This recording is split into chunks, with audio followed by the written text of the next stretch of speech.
ensure the good governance. Tariq Rahman has promised his administration will prioritize the rule of law. Challenges we আমার বক্তব্য স্পষ্ট No wrongdoing or unlawful activity will be tolerated, regardless of party, religion, race, or differing opinions. Under no circumstances will attacks by the strong against the weak be accepted.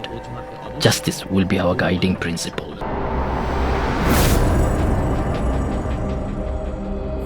Hello नमस्कार, सत श्री अकाल, अस्सलाम वालेकुम। कैसे हैं जनाब? तो सुना आपने तारिक रहमान साहब का जो पहला प्रेस कॉन्फ्रेंस हुआ है, एक बहुत बड़े बहुमत के जीतने के बाद उन्होंने किन किन चीज़ों पर बात करी है कि गुड गवर्नेंस पर बात करी है कि I assure you good governance, I assure you rule of law, I assure you कि किसी भी तरह की अनलॉफुल एक्टिविटी बांग्लादेश से नहीं प्रमोट करी जाएगी। कोई भी आपकी पार्टी हो, आपकी आइडियोलॉजी हो, रिलीजन हो, रेस हो, इसके आधार पर आपके खिलाफ कोई जुल्म नहीं होगा। और सबसे बड़ी बात कि justice will be the guiding principles of our governance, और स्ट्रॉन्ग वर्सेस वीक जैसी कोई बात नहीं होगी। और चाहे हिंदू हो, बुद्धिस्ट हो, क्रिश्चियंस हो, कोई भी हो, उनको एक समान दर्जा मिलेगा और समान प्रोटेक्शन मिलेगा। अच्छी बात है, शुरुआत अच्छी बात है। मैं इस मुद्दे पर भी ये वेट कर रहा था कि क्या ये हिंदूज की, माइनॉरिटीज की, the weaker section of Bangladesh जो एक्चुअली में वीकर हैं, वो वाले वीकर नहीं जो बात बात पर आस्तीन चढ़ा लेते हैं, आंखें दिखाते हैं, कहते हैं ये मुल्क हमारे बाप का है, वो वाले वीक नहीं। वो वीक मुझे आज तक समझ में नहीं आए। बांग्लादेश के हिंदुओं की बात कर रहा हूं जो वाकई अपनी भाषा से, अपनी चीज से, अपने कंडक्ट से वीक नजर आते हैं। तो उनके लिए जो इन्होंने बोला है, तारिक रहमान ने, अच्छी बात है जो बोला है, और इस चीज को अप्रिशिएट करना चाहिए। बिल्कुल फिर से वही बात दोहरा दूं कि 2001 से लेकर 2006 तक जो इनका कार्यकाल रहा था, उसमें हिंदूज के अगेंस्ट काफी एट्रोसिटीज हुई थी, और साथ ही साथ आतंक को लेके, नॉर्थ ईस्ट को लेके बहुत सा हथियार बांग्लादेश से नॉर्थ ईस्ट पहुंचा था। पर एक हम आज बेनिफिट ऑफ डाउट डिप्लोमेसी और जियोपॉलिटिक्स को देखते हुए ये दे सकते हैं कि उस टाइम 2001 से 2006 में ये जमात के साथ थे, और इस टाइम ये जमात के साथ नहीं है। पहली चीज। दूसरी चीज अब जो सामने निकल के आ रही है कि जो वहां पर यूथ, युवा, छात्र क्रांति हुई थी, उसमें बहुत से व्यक्तित्व ऐसे थे या ऐसे बयानबाजी ऐसी हो रही थी जो सीधे सीधे एंटी इंडिया थी। वो एक रिएक्शन में हो रही थी कि शेख हसीना भारत में आकर टिक गई थी, भारत ने उनको पनाह दे दी थी, वो एक अलग बात है, लेकिन धरातल पर वो एंटी इंडिया रेटोरिक देखने को मिलता था।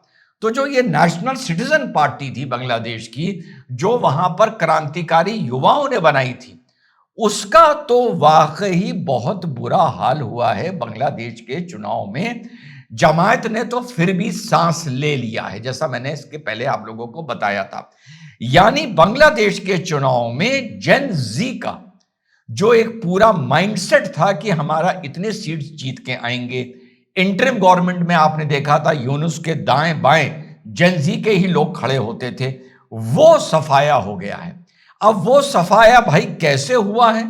एक पॉलिटिकल एक्यूमेंट से हुआ है। तारिक रहमान को ये नजर आने लगा था कि भाई ये जेन जी आगे जाकर जैसी यूनुस के लिए मुसीबत बनी है, मेरे लिए भी मुसीबत बन सकती है।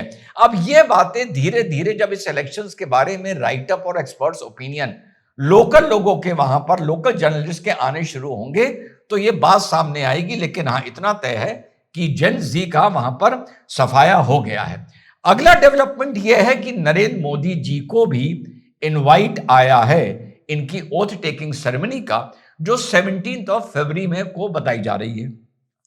कुछ रिपोर्ट्स ये बता रही हैं कि मोदी जी जाएंगे, और जाने का रीजन ये है कि क्योंकि अब एक पूरी तरीके से निजाम चेंज हुआ है। मान लीजिए कि यहां पर इलेक्शन होते और मोहम्मद यूनुस भी उसके दावेदार होते, और मोहम्मद यूनुस ये चुनाव जीत गए होते और अपनी वोट टेकिंग सेरेमनी में नरेंद्र मोदी जी को बुलाते, तो मेरा एक छोटा सा जो मंच है उसका ओपिनियन ये होता कि मोदी जी को नहीं जाना चाहिए।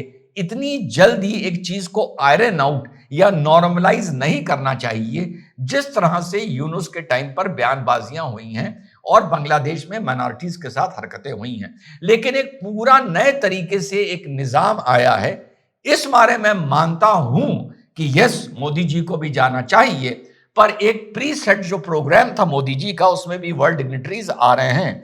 जो दिल्ली में एआई कॉन्क्लेव होने जा रहा है, समिट होने जा रही है, उसमें भी मोदी जी का रहना अनिवार्य है। ध्यान रहे कि जब खालिदा जिया जी की डेथ हुई थी, तो जब भी कोई x head of the state की डेथ होती है तो किसी भी कंट्री का रिप्रेजेंटेशन होता है, लेकिन वो कोई मिनिस्टर ऑफ स्टेट टाइप या कोई भी जो हियरार्की में नंबर 3 के लीडर्स आते हैं उनको भेज दिया जाता है। लेकिन जब खालिदा जिया की डेथ हुई थी तो जयशंकर जी वहां पर गए थे।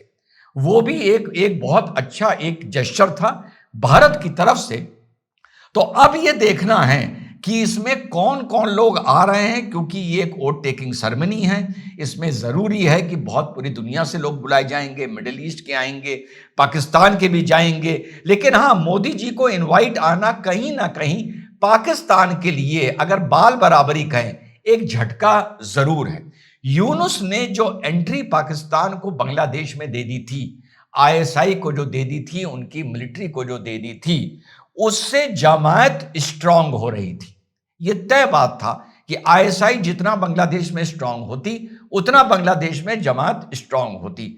इस चीज को भी देखना है कि तारिक रहमान इस चीज को चेक एंड बैलेंस करते हैं या नहीं करते हैं, क्योंकि यहां आते ही उन्होंने एक नारा दिया था, not Delhi not Pindi only Bangladesh first, जिसमें मुझे कोई एतराज नहीं है। मुझे ये कतई सुनने का शौक नहीं है कि तारे कहें कि ओनली दिल्ली और मैं दिल्ली के हिसाब से चलूंगा, क्योंकि रिलेटिवली पॉलिटिक्स के हिसाब से बंदा अभी बहुत यंग है।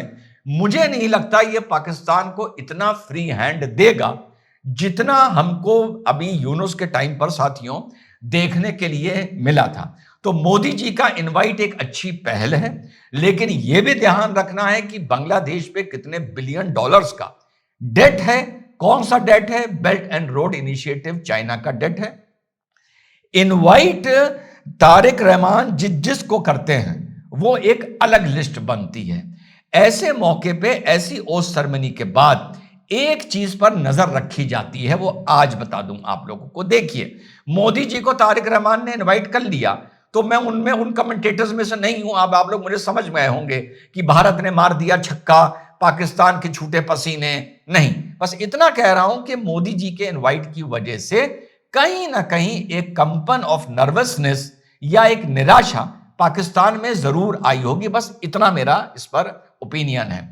देखना मुझे यह है दो चीजें, कि क्या शेख हसीना को तारिक रहमान एक मुद्दा बनाता है या नहीं बनाता है। मुझे लग रहा है जब इलेक्शन की कैंपेन में नहीं बनाया, जो मूड ऑफ द नेशन था, जो नर्व ऑफ द नेशन था, the nerve of the youth था कि शेख हसीना को वापस लाया जाए।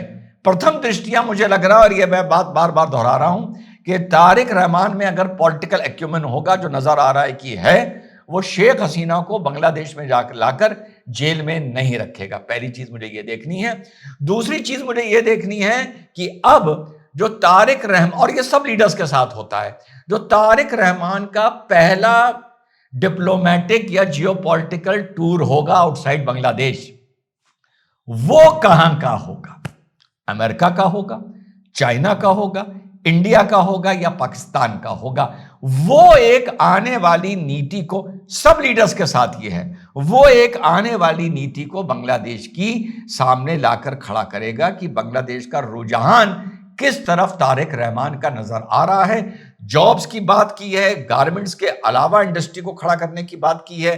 साथ में जब यह पूछा गया है कि भारत से आपके कैसे रिश्ते होंगे, तो यह जवाब उसने दिया है तारिक रहमान ने कि बांग्लादेश के हित में हम अपने सारे रिश्ते बनाएंगे, इंटरनेशनल डिप्लोमेसी को देखते हुए।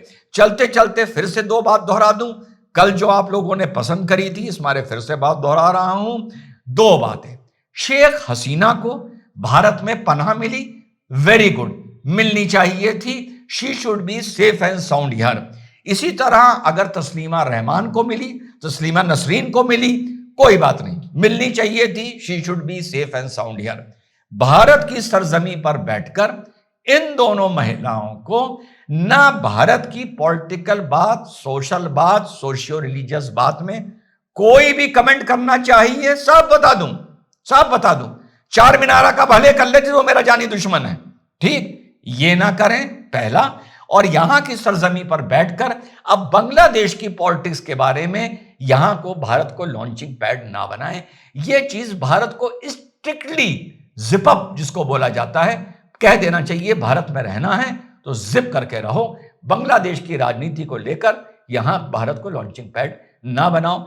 आगे आगे देखेंगे कि ये ऊंट किस करवट बैठता है। जय हिंद, वंदे मातरम, खुदा हाफिज।